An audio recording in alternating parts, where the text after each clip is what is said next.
ഈ രാഹുൽ മാങ്കൂട്ടത്തിൽ അസാധാരണനായ ഒരു രാഷ്ട്രീയ നേതാവും അസാധാരണനായ ഒരു മനുഷ്യ വ്യക്തിയുമായിട്ടാണ് എനിക്ക് തോന്നിയത്. അസാധാരണൻ എന്ന് ഞാൻ പറയാൻ കാരണം എൻ്റെ 25 വർഷക്കാലത്തെ മാധ്യമപ്രവർത്തന കാലത്തിനിടയിൽ നമ്മൾ ഇതുപോലുള്ള സമാനമായ ഇത്രക്ക് എന്ന് അതിൻ്റെ ഒരു ഗ്രാവിറ്റി തമ്മിൽ വ്യത്യാസമൊക്കെ ഉണ്ടാകും. പക്ഷേ സമാനമായതെന്ന് കണക്കാക്കാവുന്ന ഒന്നിലേറെ രാഷ്ട്രീയ നേതാക്കൾക്കെതിരെയുള്ള ലൈംഗിക ആരോപണങ്ങളും മറ്റുമൊക്കെ നമ്മൾ കണ്ടിട്ടുണ്ട്, ചർച്ച ചെയ്തിട്ടുണ്ട്, കണ്ടിട്ടുണ്ട്, പത്രത്തിലും മറ്റും വായിച്ചറിഞ്ഞിട്ടുമുണ്ട്. അതിന് PK കുഞ്ഞാലിക്കുട്ടി, AK ശശീന്ദ്രൻ തുടങ്ങിയ പ്രധാനപ്പെട്ട മുതിർന്ന നേതാക്കൾ ഇത്തരം സംഭവങ്ങളുണ്ടായപ്പോൾ നമ്മൾ കണ്ടിട്ടുണ്ട്. പക്ഷേ ഇയാൾ അസാധാരണനാക്കുന്നത് എന്താണെന്ന് വെച്ചാൽ ഇതിനോടുള്ള പ്രതികരണമാണ്.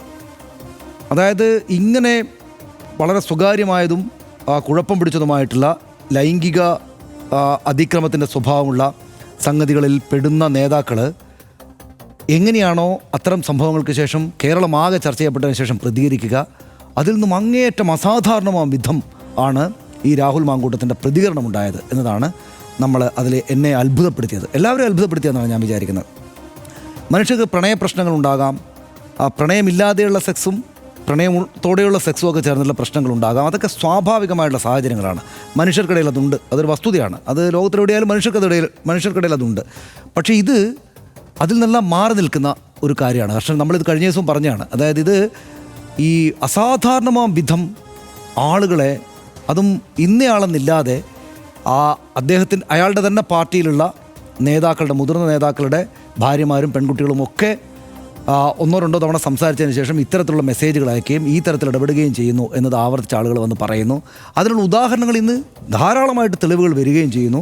AICC തന്നെയും ഇടപെട്ടിട്ട് മാറി നിൽക്കുമെന്ന് പറയുന്നു. ഒരാൾ പോലും, അയാളുടെ ഏറ്റവും അടുത്ത സുഹൃത്തായിട്ട് അറിയപ്പെടുന്ന ഷാഫി പറമ്പിൽ പോലും വന്ന് അയാളെ സംരക്ഷിക്കാനായിട്ട് വരാതിരിക്കുകയും ചെയ്യുന്നു. എല്ലാവർക്കും എല്ലാം പച്ചവെള്ളം പോലെ തെളിയുന്ന സാഹചര്യത്തിലും ഇയാൾ വന്ന് നിന്നത് കണ്ടോ ക്യാമറക്ക് മുമ്പിൽ? ഒരു ഔദ്ധത്യം കലർന്ന നിൽപ്പായിരുന്നു അത്.